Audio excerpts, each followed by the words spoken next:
na ba tayo? Alam mo ba kung anong lugar to?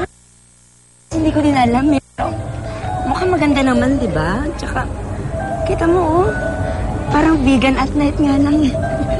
Pero Mars, aminin mo, ang dito. Hindi naman ako matatakot. Pero malamig ang kamay mo, ha? Hindi ka matatakot. Let's go, Mars!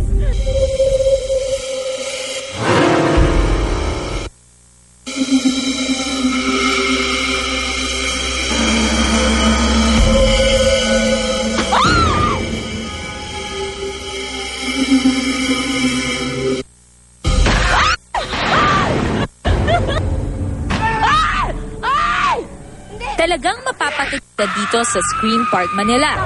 Ang kauna-una sa tatlong isa na riyan ng Old Town. At sa ito ang sumalubong sa amin. Tsaka hindi naman ako natatakot, no? Saan ka na ba, Tay? Opo, bay. Kala ko ba matapang ka? Aminado rin naman akong natakot ako sa makatotohanang zombie world. Naku, hindi biro ang pagkakabuo nito dahil mismong creative director ng House of Wolves at pelikulang Wolverine ang nag-design nito.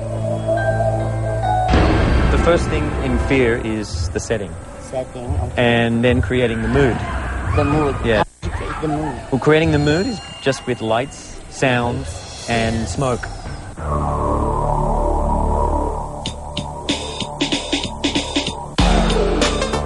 Pero Monica, hindi ko na-expect na marunong palang pumarty ang mga zombie.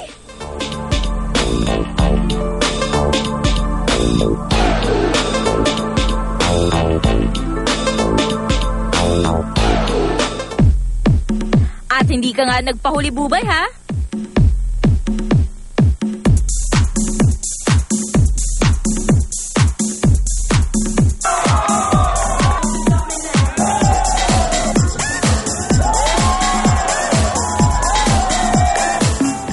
Sa halagang 650 pesos, ma-experience mo na ang mala Hollywood na katatakutan dito sa Scream Park Manila na matatagpuan sa Pasay City.